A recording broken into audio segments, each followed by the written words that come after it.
I love Indiana Jones. As a kid, I was obsessed with him. I love the original three movies, particularly Raiders and The Last Crusade. I think they are still two of my favorite movies. Temple of Doom, it's pretty good, but easily the weakest of the three. I love everything about this character though. As a kid, I watched these movies religiously. I essentially had two box sets growing up as a kid. I had the original Star Wars and I had Indiana Jones.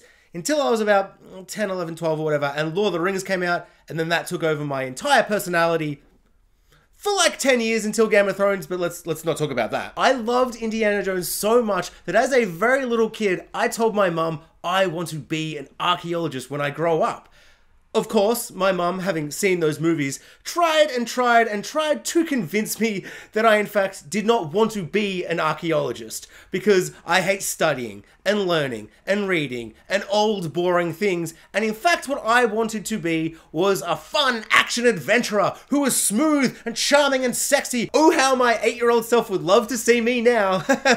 For me, Indiana Jones is so many things, but at its core, it is pure, fun, action adventure with amazing practical special effects and stunts and action, and it's just a rollicking good time. Now, don't get me wrong, I'm no fool. I understand that there's a lot of nostalgia to how much I loved the original Indiana Jones movies, but that Spielberg beautiful whimsy and wonder and magic that he's able to conjure with those original films, in particular 1 and 3, they are still there when I watch them now as a cynical, tired, angry, heartless old man. And so I never imagined a Spielbergless film would have those things. All I'm here for is fun, action, adventure. So when I went to see Indiana Jones and the Dial of Destiny, the 5th movie in the Indiana Jones franchise, I was so excited to see an action film, an adventure film, a fun film. And so I walked into the cinema excited. I'm not gonna let all those Cannes film nerds tell me what a good movie is. I'm not pretentious some of the time. And so believe me when I tell you how truly and utterly disappointed and sad I am to report that this film is not fun. This film is not adventurous. And the action, oh my god, my least favorite thing in this movie is the action. The visuals of this movie, overall entirely, is bland, murky, and ugly. But the action is uninspired, boring, and disgustingly CGI heavy. It hides everything with rain, CGI, rain, darkness, murky, just brown, ugly. The film is so ugly, I couldn't believe it. Like, there are a lot of things that work in this film. Harrison Ford is Indiana Jones. He kills it. He's so good. There's like 2 20-minute sections I loved. One was really good and grounded. One was the most absurdly dumb, stupid thing I've ever seen in my life. It was pretty okay. Some of the bits in between are fine, I guess. But oh my lord, this whole film was so ugly. I couldn't believe it. I've never seen a film that feels so ugly and off, and just the whole color palette is so brown and gross and just uninspired and uninteresting. There's nothing that pops and comes out at you. I know people don't like Crystal Skull, and I am a big Crystal Skull apologist, but even in the worst scenes in that movie, visually it's popped. Visually it's popping. Visually it's doing at least something. This movie, it's so gross. And just in case you were wondering, no, as I expected, without Spielberg, there is no wonder or heart or magical whimsy in the film.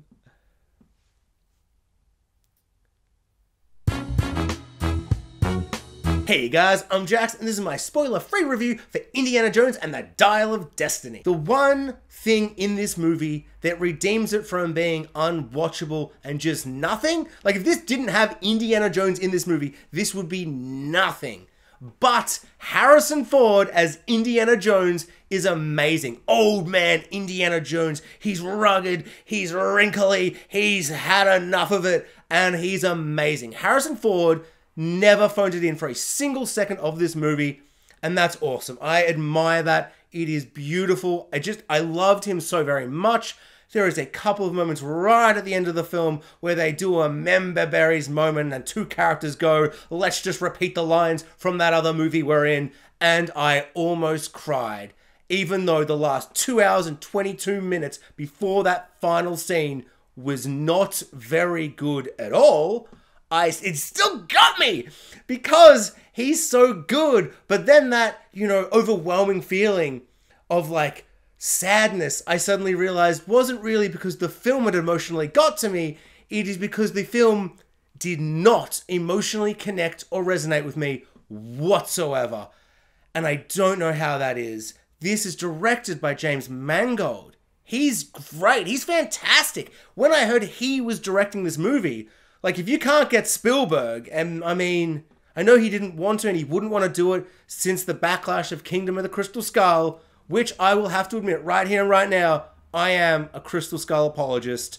And yes, Crystal Skull is better than this movie. But the things that Crystal Skull did wrong at the time, frustrating and annoying, but the idea that another movie after that would make the same mistakes and double down and make them worse is worse, and I think more egregious. Like at that time in movie making, a lot of films were making those mistakes, relying on CGI at certain parts. Although I think you'll find, if you go back and watch Crystal Skull, even the big, awful action set piece at the end that's all CGI has a lot of interesting practical effects. And at least it's visually interesting and colorful and it's doing things. This film is so brown and murky and ugly. I couldn't believe how ugly this film was to just look at with my eyeballs. It was so uninteresting. Everything is so flat and brown and murky and sepia and just ugly. There are so many scenes at night, and night scenes can look fantastic and beautiful and spectacular. These just looked like they were using the night or the rain or this or that to hide how much more CGI there was than they're trying to let on. All the chase sequences are fast and action-packed and frantic, but they have no feeling of substance. In one of the action set pieces, I generally was just like, stop. Please stop. Like, at least when there's nothing action-packed happening, you've got actual actor Harrison Ford sitting and having a conversation with another character. And that's pretty good, because Harrison Ford is Indiana Jones. He's doing it. And every time they have to kind of CGI around the fact that he's like 125 years old now, and he cannot do these giant, crazy action set pieces they are trying to get him to do, it's really obvious and it's just gross. This film, to me, is worse than Crystal Skull for the simple reason that it should know better. It has so many films to draw from to know that it shouldn't rely on visual effects and CGI, like Lord of the Rings to The Hobbit, Indiana Jones to Kingdom of the Crystal Skull, Star Wars OG to prequels. This film should have done what the Disney Star Wars films did. Like, I know people have all the issues, and I'm not going to get into any of that, but Force Awakens looks nice. It looks good. It's got a blend of amazing practical effects and really high quality CGI. This film, if you're going to use the CGI, maybe you could make the CGI look good. I don't know why it looks so ugly and obvious. It's just baffling to me. And there are so many scenes where they shouldn't be using CGI. I'm not going to defend the monkey swinging scene. It is easily the worst moment in Crystal Skull. But how are you going to actually film that? With all these monkeys and Shia LaBeouf, you're not going to get him to swing like a Tarzan. So yes, I understand that's CGI. This stuff is car chases and action, and it's like, I don't know. It's like, I know I shouldn't blame other movies for how I feel about this movie, but the trailer before this movie that played was Mission Impossible 7, and I almost cried because I was so overwhelmed by how good that movie looks. And that movie's probably got a bunch of CGI. You just can't tell because it feels real. It feels raw and authentic. This, it just felt messy and cluttered and gross, and it just had this disgusting veneer over the whole film that just was like visual effects. Now you might be thinking, what about the de-aging? How was the de-aging? You must have hated the de-aging if you hated the visuals. Mixed. At times, especially when he first appears, because it's the first 25 minutes of the movie. Spoilers, I guess. Not really, I don't know. who cares? The first 25 minutes is like a cold open of the movie, and it's de-aged Harrison Ford as Indiana Jones from way back when in the 30s with the Nazis and all that stuff. In theory is amazing, and he looks pretty damn good, but then every now and then there'll be a shot or a couple of shots, or just the way he's like mouth and just head moves in like wides, and where it's not like the close-up money shots. There's some really off stuff, and you can just feel it. And even the really good money shots, just because, like, you know that's not him, you know that's old man Harrison Ford de-aged, even though it looks so very, very close to being fantastic. And it's no Peter Cushing from Rogue One. It is miles better than that. But it's still not perfect, and I don't know if it's ever going to be able to be perfect, just because I know that's not him. I know something's wrong, so my eyes are just like looking for it and trying to vibe where it is. And so you're kind of distracted. And then when you notice it, it's really noticeable, and you kind of get this visceral like shiver down your spine. And it just makes everything about that first scene, which should be really fun and action-packed and exciting. It's at a really interesting point in time. And what is happening is technically, like on paper, it's a great start to the movie.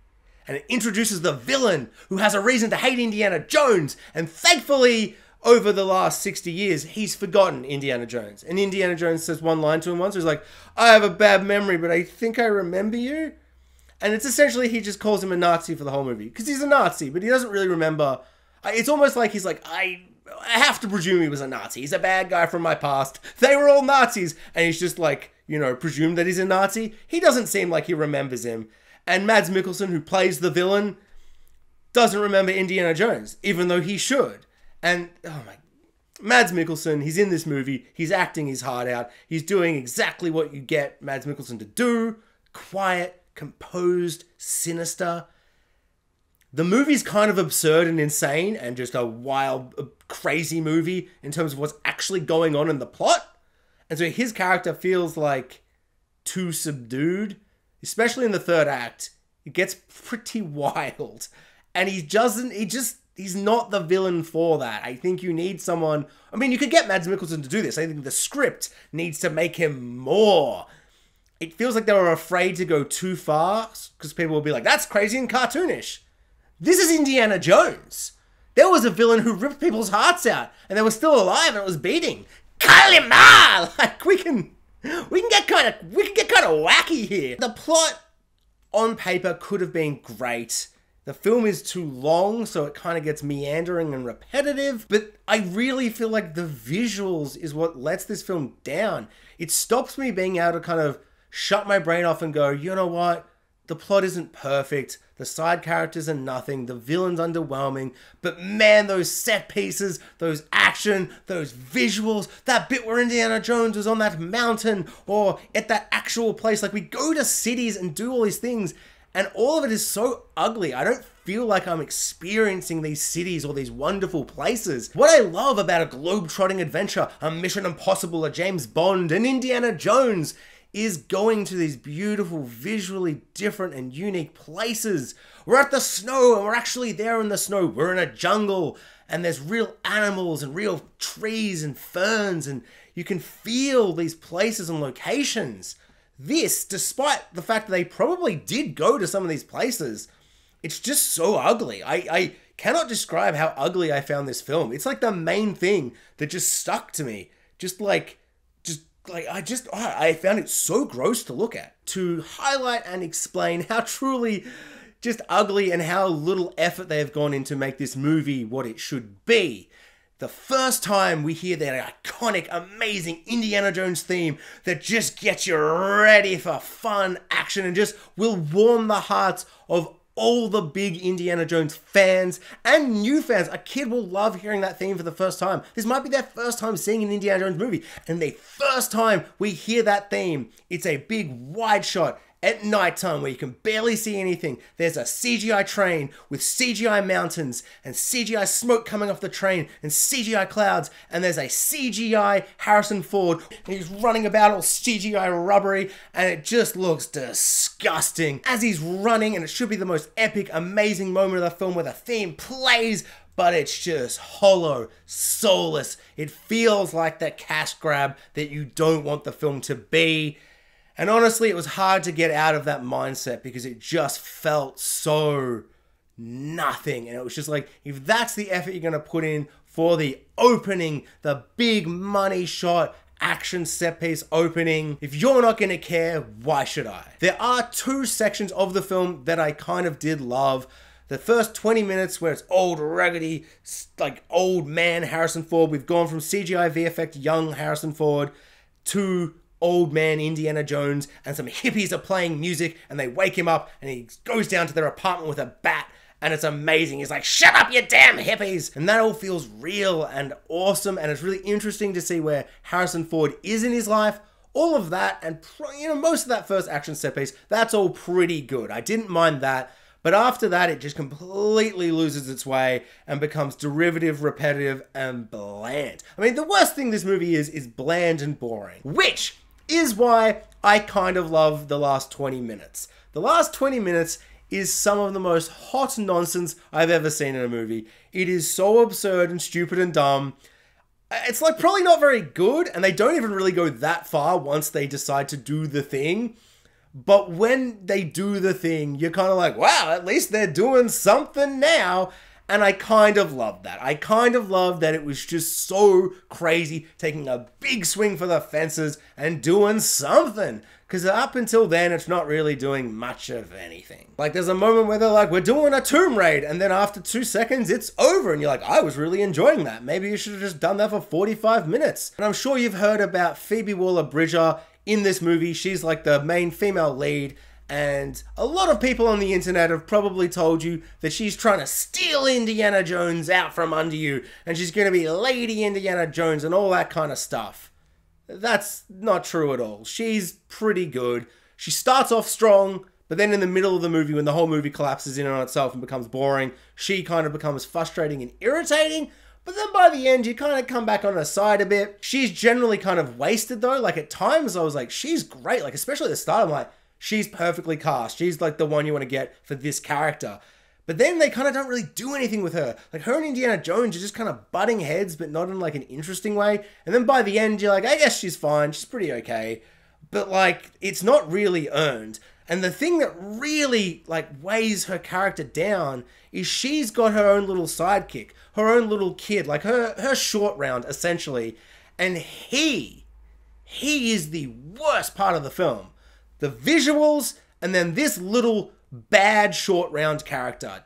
Teddy is his name. Awful. Disgusting. Like honestly, every single time he said anything or did anything, I was like, oh my God, he's awful. Like he's generally awful. And he weighs down Fleabag. He weighs her down. He weighs her down because she's interacting with him the whole movie. Like there's a bit where she's like, come on, Teddy, we gotta go do the thing. And I'm like, oh, just leave him behind. Far out. Like, oh, I actually forgot. It took me like 20 minutes. I forgot about Teddy. That's how much I hated him. I just blacked him out as soon as the movie ended. He's in the whole movie. The whole movie. He's so yeah, he's really bad. I've rewatched Crystal Skull like so many times, and like, I mean, I have said, big Crystal Skull apologist. It does way more right than it does wrong. And the things it does wrong, you've won me over until that last act can kind of fall apart at times. And I feel like there's more even in those moments to love. Like, it's not the worst thing ever. Actually, pretty fun. This loses me so quickly. I'll watch it one more time at some point out of like morbid curiosity, just to be like what, how did this happen? But yeah, like, I love me some Indiana Jones. And I know most people say, well, the last one was bad, so we've always had a bad Indiana Jones film. I disagree. I don't think until today we've had a bad Indiana Jones film. Now we do.